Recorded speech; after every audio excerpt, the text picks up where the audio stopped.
नमस्कार दोस्तों। आज मैं लेकर आई हूँ एक पारिवारिक कहानी। कौन सा माँ को खाना बनाना पड़ता है।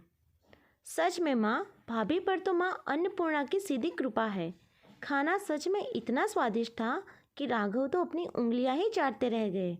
अच्छा माँ, जो अपने साथ में अचार रखा था ना, उसका एक डिब्बा भरकर अचार इस बार मेरे लिए भी डाल लेना। मम्मी जी ने तो पूरा खाना ही अचार से खा लिया। कभी मैं और राघव अगर बाहर जाते हैं तो मुझे माँ के लिए अलग सब्जी बनानी नहीं पड़ेगी। उनका उसी अचार से काम हो जाया करेगा। फ़ोन पर बात करते करते नंदिनी हंसने लगी।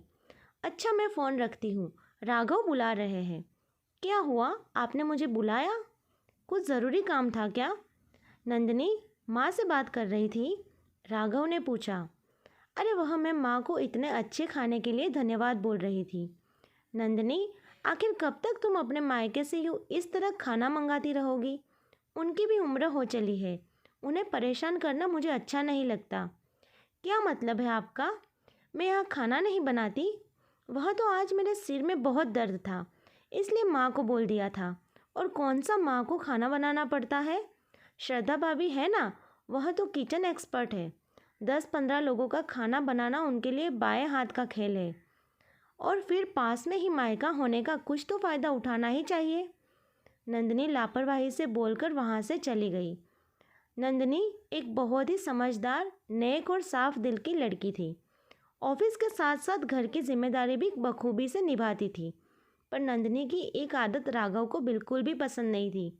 वह था उसका शादी के बाद मायके से पल पल अपने लिए सामान मंगाना। राघव अच्छे से जानते थे कि नंदिनी के वहाँ बार बार ऑर्डर देने से किसी को भी परेशानी नहीं होती। आखिर नंदिनी उस घर की लाडली बेटी जो थी। पर राघव को यह सब अच्छा नहीं लगता था। राघव की माँ भी कई बार नंदिनी को टोक चुकी थी, पर हर बार नंदिनी माँ का प्यार है, उन्हें मेरी चिंता है कहकर बात टाल देती। दूसरे दिन नंदिनी फ़ोन पर माँ से बात करते हुए, माँ हर बार की तरह इस बार भी राघव के चाचा जी ने गांव से आलू के बोरे भेज दिए हैं और कुछ सूखे मसाले भी हैं। मैं सीधा आपके यहाँ भिजवा देती हूँ। आप अपने साथ साथ मेरे लिए भी सिर्फ पापड़ और मसाले बनाकर यहाँ भेज देना। आप तो जानती ही है मुझे आलू के पापड़ कितने पसंद है। बहू, क्या ज़रूरत है माँ से यह सब बनवाने की? अब तो तुम्हारी शादी को काफ़ी समय हो चुका है, तुम खुद क्यों नहीं बनाना सीख लेती ये सब? और फिर तुम्हारी और राघव के ऑफिस के बाद पूरा दिन बोर होती रहती हूँ मैं कर लिया करूँगी ये सब। माँ, आप भी ना, यह कोई उम्र है आपकी यह सब करने की? और फिर कौन सा वहाँ माँ को करना पड़ रहा है? भाभी है ना, वह यह सब चुटकियों में कर लेती है। आज फिर नंदिनी लापरवाही से बोलते हुए ऑफिस निकल गई।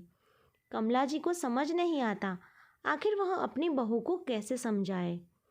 तीज त्योहार पर मायके से सामान आना तो ठीक है, पर हर समय कभी अचार, कभी पापड़, कभी मठरी, हर छोटी छोटी चीज़ों के लिए मायके वालों को परेशान करना अच्छी बात नहीं है। मुझे ही कुछ करना होगा, कमला जी ने मन में ठान लिया था। एक सुबह, माँ आज मेरी ऑफिस में मीटिंग है, मुझे लौटने में देर हो जाएगी। मैंने सारा खाना कैसरोल में बनाकर रख दिया है, बोलकर नंदिनी ऑफिस के लिए निकल गई। रात के 10 बज गए हैं, पेट में भी चूहे कूद रहे हैं। पहले हाथ मुंह धोकर खाना खा लेती हूँ, कहते हुए नंदिनी ने जब फ्रिज खोला तो सारा खाना खत्म हो चुका था। राघव, माँ सारा खाना खत्म हो गया, मुझे बहुत तेज़ भूख लगी है। अच्छा हुआ तुम आ गई। वह तुम्हारी ननंद संध्या की तबीयत सही नहीं थी तो सारा खाना मैंने वहाँ भिजवा दिया है। जल्दी से कुछ बना लो, मुझे और राघव को भी बहुत तेज़ भूख लगी है। पर माँ, ऐसे कैसे आपने सारा खाना भेज दिया? तो क्या हुआ, जब तुम्हारी तबीयत खराब होती है तो तुम्हारे मायके से भी तो खाना आता है ना। अब अक्सर ही नंदिनी जो कुछ भी बनाकर रख कर जाती या जो भी नया बनाती, कमला जी आधे से ज़्यादा उसकी ननंद संध्या को भिजवा देती या नंदिनी के ऑफिस जाने से पहले उसे ननंद संध्या के घर सामान पहुंचाने का काम बता देती। महीना भर भी नहीं हुआ था, अपनी मेहनत से बनाए हुए खाने को यूँ इस तरह रोज़ रोज़ अपनी ननंद को भेजते भेजते नंदिनी चिड़चिड़ाने लगी। आखिर कब तक तुम्हारी बहन बीमार पड़ी रहेगी? तंग आ चुकी हूँ मैं। रात में नंदिनी ने राघव को गुस्से से कहा। बस 1 महीना और। तुम जो इतने सालों से अच्छी खासी होते हुए भी श्रद्धा भाभी को परेशान कर रही हो, उसका क्या? मैंने भाभी से कभी ज़बरदस्ती नहीं करी। वह अपनी मर्ज़ी से मुझे सामान भेजती है। नंदिनी, वह अपनी सास की इज्जत और तुमसे प्यार करती है।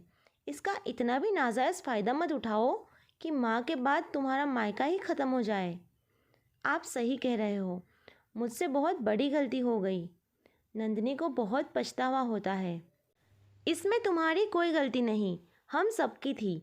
पीछे से नंदिनी की माँ और सासू माँ आई और नंदिनी के आंसू पोंछते हुए कहा, बेटी की हर नाजायज़ मांग पूरी कर मैं बेटी की गृहस्थी तो बिगाड़ ही रही थी, साथ ही साथ अपनी बहू पर अत्यधिक जिम्मेदारी डालकर उस पर भी अन्याय कर रही थी।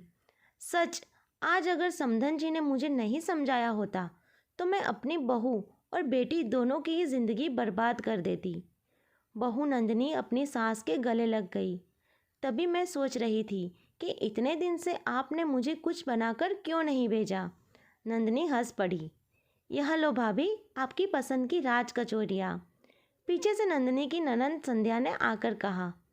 मतलब पूरा परिवार मिला था साथ में? सब ज़ोर ज़ोर से हंसने लगे। कहानी कैसी लगी कमेंट करके ज़रूर बताइए। वीडियो को लाइक और शेयर ज़रूर करें और चैनल को सब्सक्राइब भी कर दीजिए। अब मिलते हैं अगली कहानी में, तब तक के लिए बाय।